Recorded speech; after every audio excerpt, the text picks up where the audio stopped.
Hi, I'm Josh. This is Josh is Making Music, and I thought today it might be fun to just have a little chill beat making session with the OP-1. I don't know about you all, but had a bit of a stressful day, so why not unwind with this? So I've got a few samples loaded up on here. If you're not familiar with the OP-1, it is like a little sample, sound playback device. It also has synthesizer engines built in, so you can create a bunch of different sounds. And in this case, I have a few samples. I pulled these. This one is from an old Korg MS-2000. It's a patch called Icefield that I love the sound of it when you add a little delay. It's very spacey, sci-fi sounding. It was used for the soundtrack to my favorite game, Metroid Prime, the MS-2000, not the OP-1. This one's another MS-2000 patch. It's an E-piano sound. It's down a couple octaves. Sounds a little bit funny and toy-like on here. But so my hope is that we can use these sounds and make, just a enjoyably chill beat. So I figure, why don't we jump into the sequencer? And I'm going to start by actually sequencing this sample. And I think I'm just going to move between an A minor 7th arpeggio. So I'm going to, do that as 16th notes, give it some time to fade out, and then maybe go down to a F major. So it'll be ever so slightly mournful, but I would say for the most part still kind of laid back. So the way I'm going to do that is I'll hold shift. Oh, I did it wrong.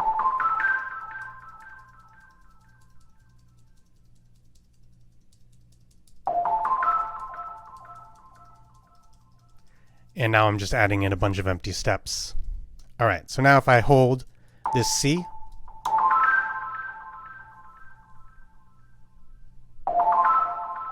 you can hear that we've got that sound going through. I'm going to add to this, I'm going to bring the volume on the sample down a little bit. There we go. So I'll go over to our tape, and I'm going to record 4 measures of that, because you can hear that the sound kind of repeats past,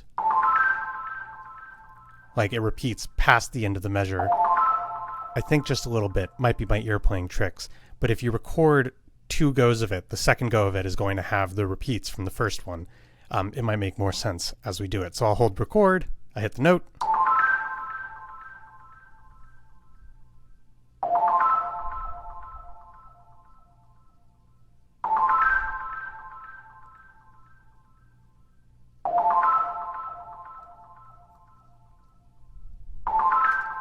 All right, great. And I'll go back and I'll just cut and lift.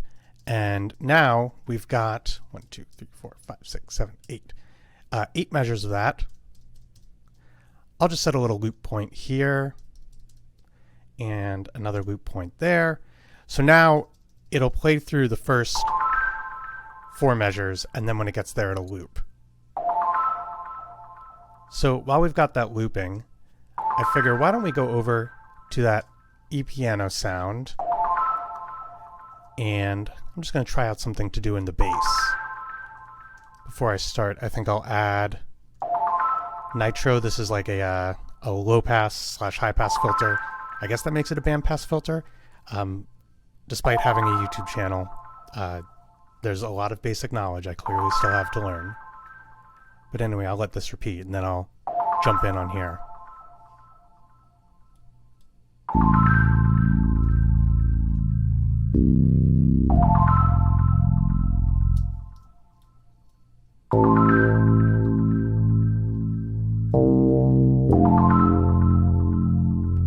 So I kind of like it. I'm going to pull the filter back a bit.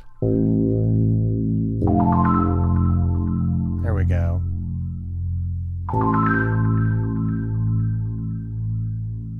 I'm going to bring the filter down even more.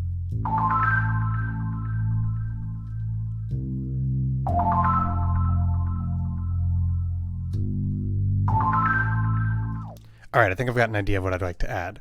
So I'm going to go back into the sequencer, and now I'm going to record.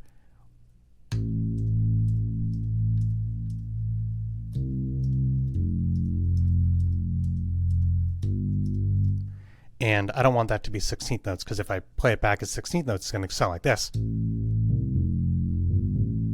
A little bit too fast. I'm going to turn them down.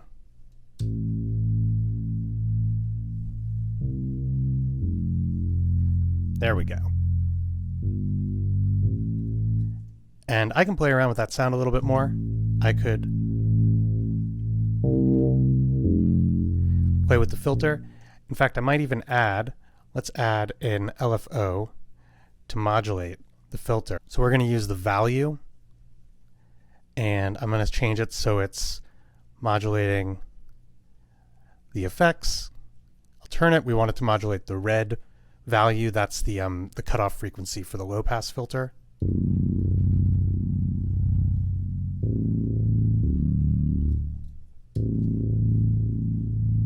And we'll have it go kind of slowly.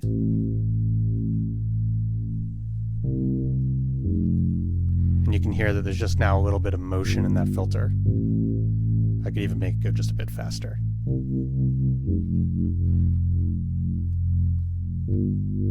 Nice. So let's add that bit that we've sequenced. So to record our bass, I'm going to hop down to track 2, and I'll hit record, and it's going to wait for me to hit a note, and then it'll start recording.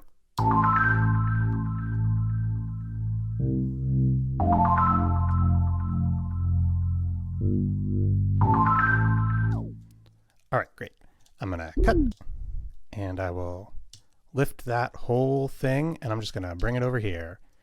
So now, if I start at the beginning, you can hear we have just the ice field sound, and then here it's going to come in with the bass.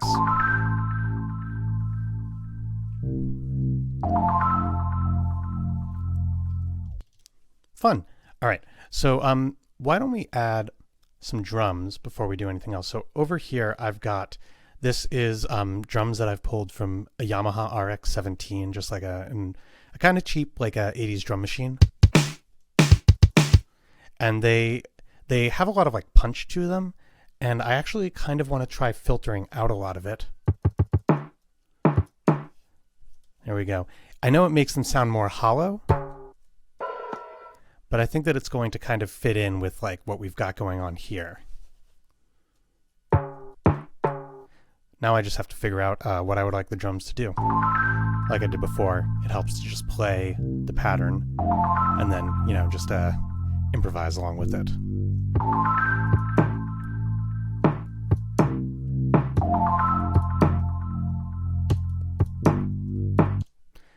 I like the sound of that. So I'm going to hop into the sequencer. So this is the finger sequencer, if I remember right. Yes, finger sequencer. Where you can save different patterns on each key. That pattern was not very involved. So I'm going to just erase this whole pattern.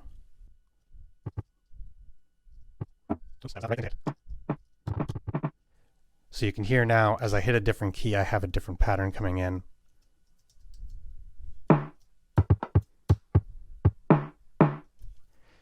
You can also tell that I have a hard time remembering to hit this G and not the F, but everyone has their shortcomings.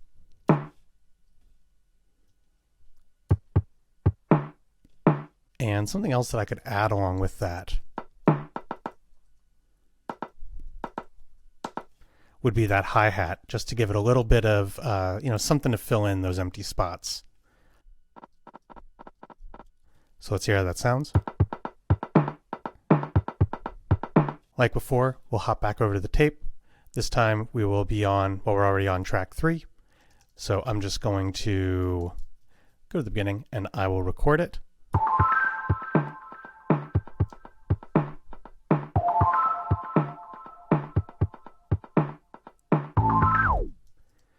All right, and like before, we lift, scooch on over to our looped part, and now we've got, and you can see that on track 3 we've got the volume down there a bit low. That was from another project I worked on. So we can bring that up. If we want them to have a little more presence, we can bring the ice field sound down a bit.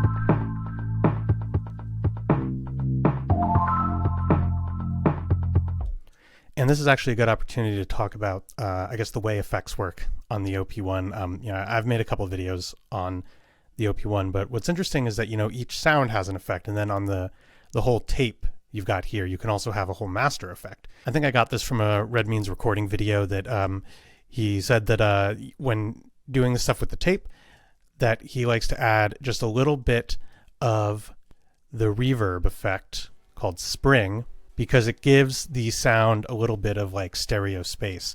Currently, we're listening in mono because the other channel on my audio interface has the microphone plugged into it. But at the end of this video, I'll play this in stereo so you can hear.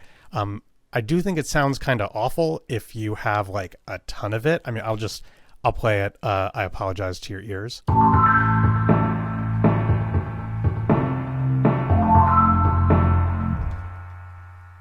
I've heard some very critical things about this spring effect.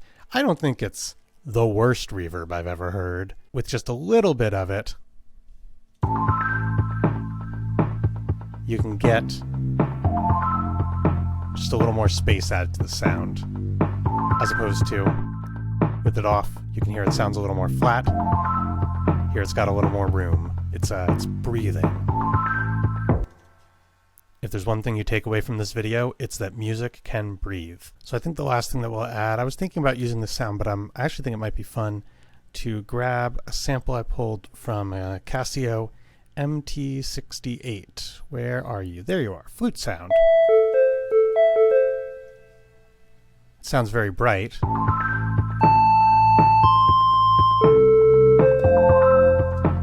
But I bet if we give it a lot of attack,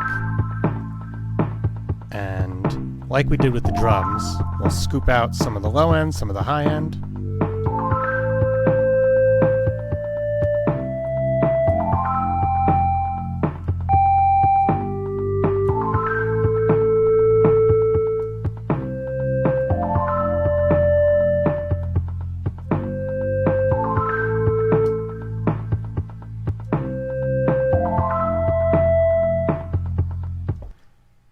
And we've got a kind of ghostly sounding lead. So I think that, we'll close off with just kind of, I'll just jam a little bit over that track that we've laid out. I want to thank you so much for hanging out. Like I said, just a little bit of a chill beat making video. Next week, I'm going to be doing like a question and answer video on the Moog Matriarch. I know that's like a heck of a thing to just throw in at the end of the video, like, hey, by the way, if you want to know anything about this synthesizer. But I made a community post about it. But I guess if you have any questions about the Moog Matriarch, shameless plug for a future video, you can also leave those in the comments. People who do not watch all the way to the end will probably be very confused if they see a bunch of people asking questions about a synthesizer that does not appear in this video. But yeah, anyway, thank you so much for hanging out. We'll jam on this little track we've got. And yeah, I really enjoyed making this. If you enjoyed the video, and you haven't already, please consider leaving a like and hitting subscribe. And yeah, I look forward to seeing you in the next video. Bye.